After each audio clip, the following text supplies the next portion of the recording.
CSI. When the suspects entered, he confronted them and he was shot 3 times. Is this a sexy job? Because on TV it's very sexy. No. I would say it's not very sexy. That's all coming up on 16 by 9. Here's Mary Garofalo. Good evening and welcome to 16 by 9, The Bigger Picture. Fingerprints, blood splatters, and DNA analysis, all part of the fast-paced, sexy world of CSI. Life behind the yellow line is off limits to most, but not to 16 by 9. For 3 months, our Carolyn Jarvis followed 3 members of Vancouver's RCMP forensic team. And tonight, she's giving you a gritty inside look at the real CSI.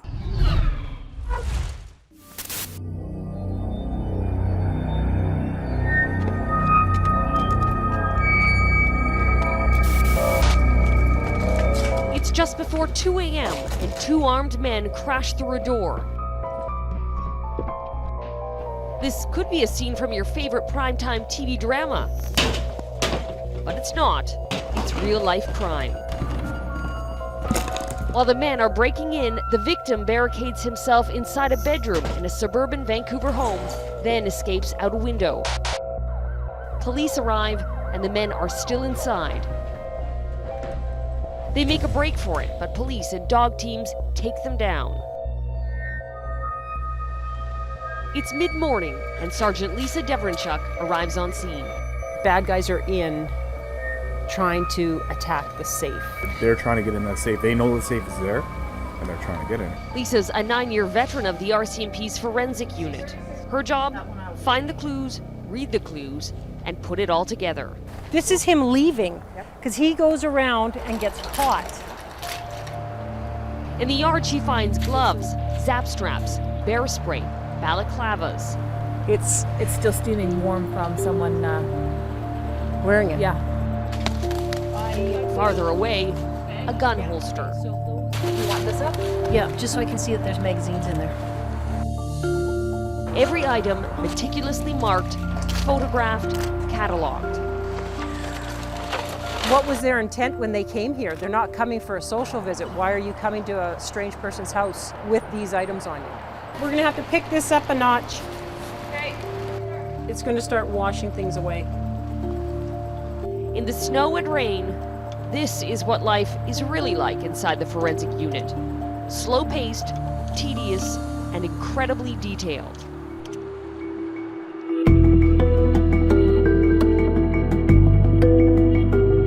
Life behind the yellow line is off limits to most. But for 3 months, 16 by 9 was invited in, following 3 highly trained forensic officers, Sergeant Lisa Deverinchuk, Staff Sergeant Jim Hignall, Corporal Shauna McPherson. Forget the fast-paced glamour dreamed up on TV. Is this a sexy job? Because on TV it's very sexy. No. I would say it's not very sexy. So there's one here, more there, and then more there. We don't drive around fancy cars. We drive vans that are full of gear. We wear army boots. The Hollywood myth is fingerprint scans, face recognition, DNA matches, all happening within minutes, even seconds. Makes for a lot of raised expectations. Positive for blood. The issue of DNA came up, and I was actually asked by a judge. Well, I saw on such and such a show that this was possible, and What'd you say to him? I said, well, sir, this is not Hollywood, this is real life, and that's just not the way it is. How long does it really take to get DNA back? Sometimes it takes anywhere from a month to 6 months, sometimes more. We don't have fingerprints pop up on screens and flash match or anything like that either.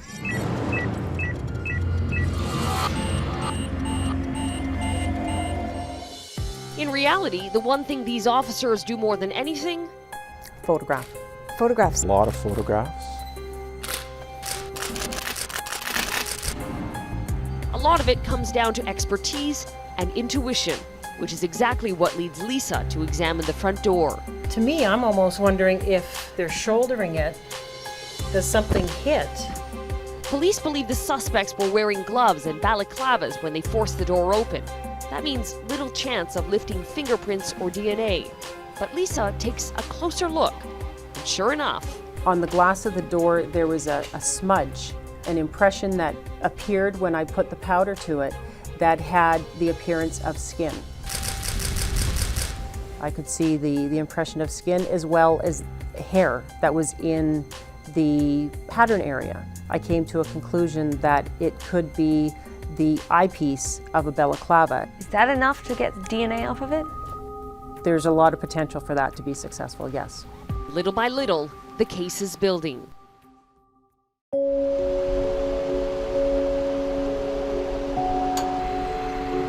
Across town, another disturbing call. A 24-year-old man tied up and brutally beaten with a hammer. This time, Corporal Shauna McPherson is dispatched. Our victim is zap-strapped, but when they take him out to the driveway, he runs. Okay. And he makes it out to the road, and one of our off-duty members, who's actually on his way home from work, sees him in the middle of the road. Okay. Shauna is briefed, then steps into the crime scene and scans the room. I'm just not noticing any blood anywhere. This occurred inside, not outside, right? That's our understanding. Head injuries tend to bleed quite a bit. If the victim was beaten on the head with a hammer, there should be a lot of blood, but Shauna can't see it. There's none. The only thing that I could see that even looked remotely like blood was over there. She calls in bloodstain analyst, Staff Sergeant Jim Hignell. They call you the blood guy. The blood guy, yes. Okay, what are his injuries? He's got a large gash on the back of his head that bled extensively. Yep. He's got a broken nose. He's missing a couple front teeth. He's got a split upper lip. Yep. He's got a broken arm and a broken hand. I figured there'd be more blood. Certainly, after examining that scene for a little bit, the reason for the absence of blood is readily available. What did you find? Cleanup. And Shauna finds what might have been used for that cleanup. Underneath was located what appears to be a pillow with staining on it consistent with blood. Looks like it's been pushed under. There's some marks indicating some sliding. It was just a normal pillow you'd see on anybody's bed with a pillowcase on it, saturated with blood. That's just not normal. On the walls, not much to see, unless you're the blood guy. These ones are pointed that way. These ones here are pointed that way. A couple of these are pointed that way. So that's bringing the blood source back into this direction. Each drop of blood, no matter how small, tells the story of this brutal assault. So it all points to a theory of the blood source being in this area low when blows were struck. That's the theory, but the proof will be found in a place they call the blood room. Coming up on 16 by 9. When blood strikes a surface at 90 degrees, the resulting drop of blood will be circular. And that's what you see And here. that's circular. That's all coming up.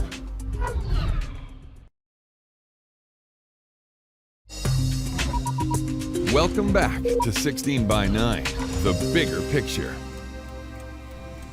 They can read the story of a crime in a fingerprint. They can catch a crook from a drop of blood. And our cameras were with Vancouver's RCMP forensic unit behind the scenes as they work to solve real crimes.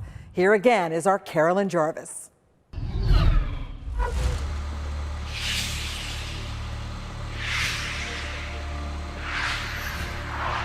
If you're looking for banker's hours, this job isn't for you. Sergeant Lisa Devonchuk's shift has just ended when she gets another call. A man shot 3 times inside his house. Several men came crashing through a window in his house, a glass door in his house. When the suspects entered, he confronted them and he was shot 3 times. 2 of the bullets went through and through. 1 bullet was lodged in his leg. All 3 bullets were to his lower legs. The suspects bind him with duct tape, raid his safe, take cash and guns, and leave with a threat. Phone the police and will come back and kill you. It's Lisa's job to find clues to who fired the gun and made that threat. I'm going to document this scene as it was found by the police, as well as try to see what evidence we can get to find out who those people were that came through. So we're going to be looking at the point of entry. This duct tape is obviously something that is involved. What appears to be bullet holes in the couch. I'm hoping we'll be able to find a slug. Any evidence that might have a print on it is photographed and seized. The first bullet is easy to find, but another is missing. Lisa thinks she knows where it is. Is somewhere in this couch, and it should be in very good condition because it's literally being softened. She cuts through the first layer of material. Next, the batting, then the foam. I wanted to find that slug. You're ripping the couch apart. I was ripping the couch apart. Where could that go? More than an hour later, still no sign of the bullet. That is some moldy kind of food. I was getting very frustrated because logically it should have been right where we were cutting. However, it wasn't there. Finally, at 3 a.m. In here, push on it. Okay, yeah, don't move. Okay. 5 hours later, the missing piece of evidence is found. Finding those 2 bullets in this scene, we know what else is around here, and we're going to definitely be able to get more evidence tomorrow when we come back. Lisa's long day is finally over. But it's just beginning for Corporal Shauna McPherson. She's one of only 3 people in the country that can make this face recognizable. It's a very robust individual, and I think that's going to be very interesting from a 3-dimensional reconstruction perspective. The skull and jaw washed up on the coast of BC some 30 years ago. According to the coroner, they belong to a man, but little else is known. So Shauna gets to work rebuilding the face, hoping someone will recognize it. He, we believe, is First Nations Caucasian mixed individual between the ages of 45 and 60. The only remains that were found that I'm aware of were just the skull and mandible. Amazingly, that's enough. Shauna starts by laying down tissue depth markers. And that really means how fleshy he is. Exactly, yeah.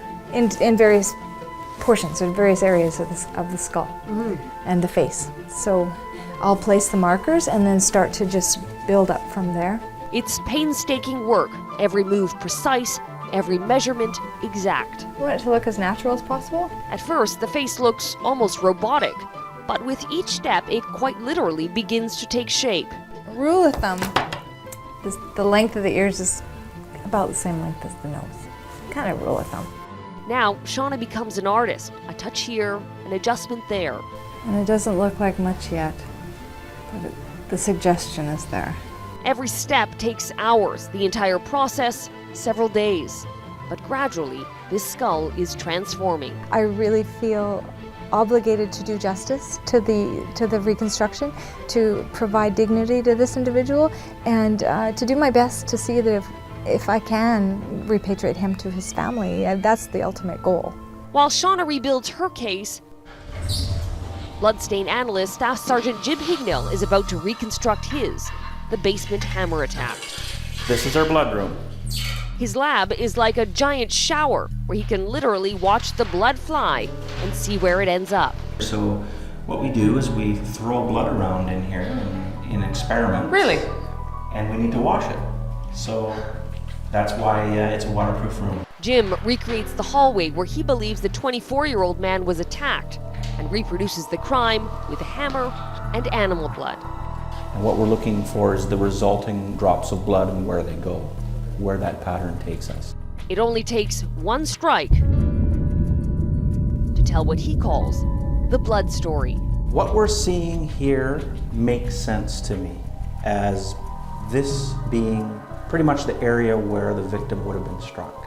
The shape and distribution of these tiny drops reveal an astonishing amount of information.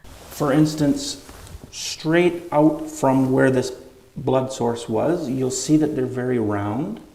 When blood strikes a surface at 90 degrees, whether it's under force or whether it's just gravity, going down, the resulting drop of blood will be circular.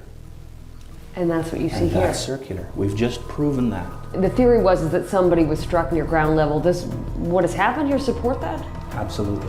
It could be the key piece of information needed. And when we come back, Jim is handed what could be the weapon. Coming up on 16 by 9. So now we're able to see detail in this area here that we couldn't see before. Oh, so you didn't even see that print a second ago. Yeah. That's all coming up.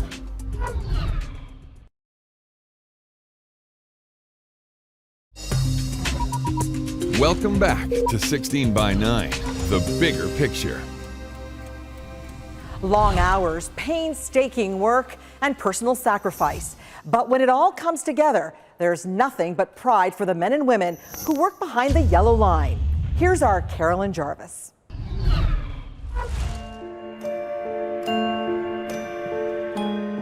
It is day 2 at Sergeant Lisa Devonchuk's shooting scene, and a possible motive becomes apparent. Oh, and there's another one back here too, so there's 4 rooms. In a shed behind the house, police say there's a marijuana grow-op.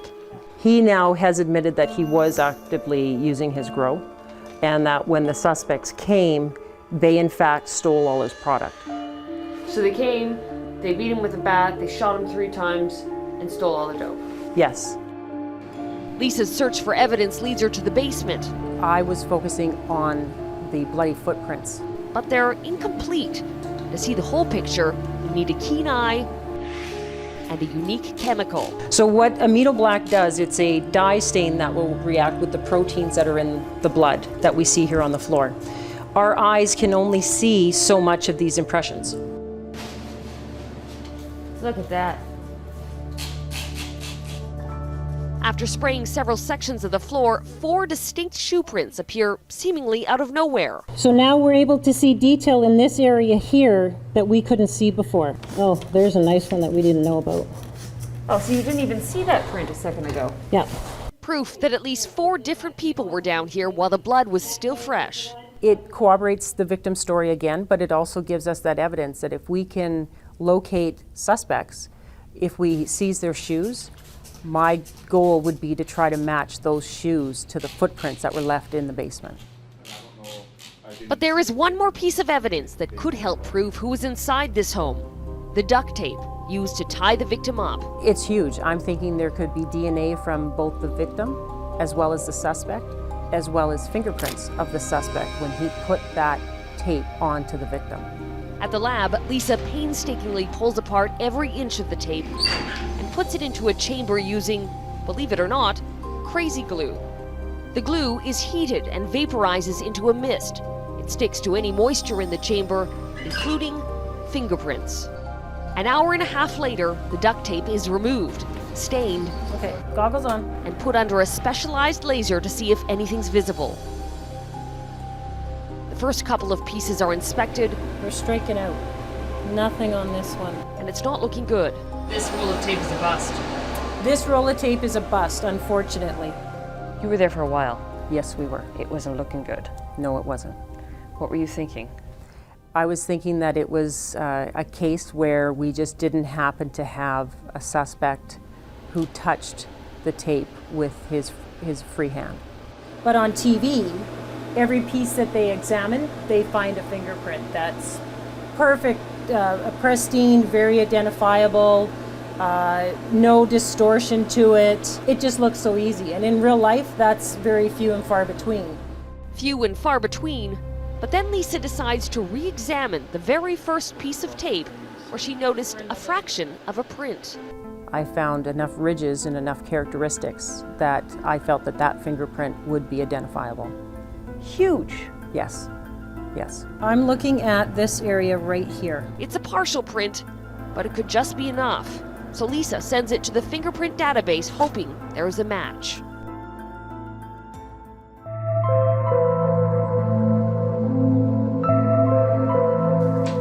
Back at her lab, Corporal Shauna McPherson is also hoping to find a match for her unidentified man. Is there attachment to him now? I mean, you spent a lot of time. I have a bit of a relationship. Yeah,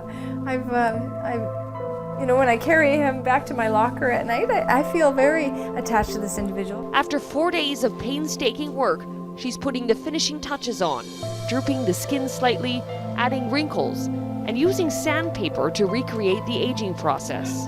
I do chat with him when I'm sculpting here alone at night. So Do you really? Just a little, you know, say, okay, what do you think of that? You know, it's kind of silly, but yeah, you kind of develop a little bit of a bond with the cases that you work on.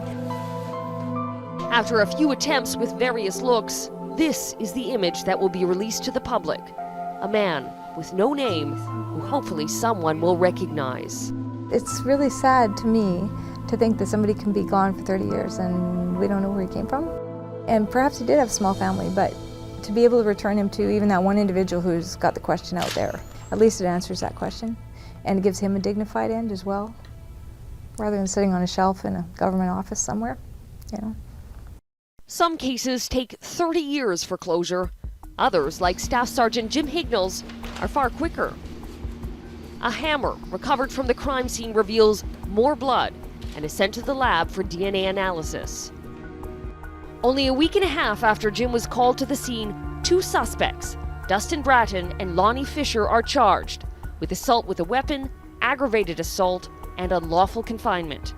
5 months later, a 3rd suspect is picked up on a province-wide warrant and charged with the same 3 crimes. Now it's up to the courts to decide if the allegations are true, but Jim has done his job. You take a moment and you realize that's why I do it.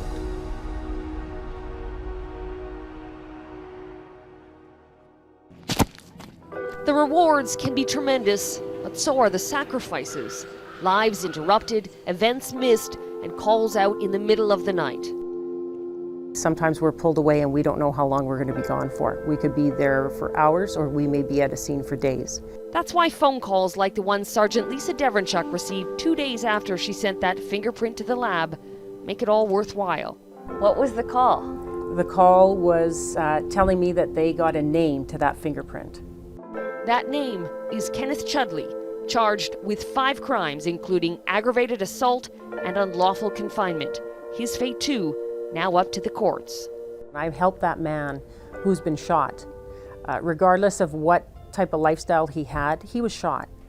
And I've brought justice to the people that did that to him, and it's very rewarding. This is no film noir. It's the daily grind for these officers. But ask any of them, and they'll tell you that when it's a good day, it'll give any Hollywood ending a run for its money. And that's it for us tonight. If you have a story idea, just call us at 1-877-TEL-169 or visit our website at global16by9.com. I'm Mary Garafello. Thank you for watching. And from all of us here, good night. If you've got a story idea for 16 by 9, call our tip line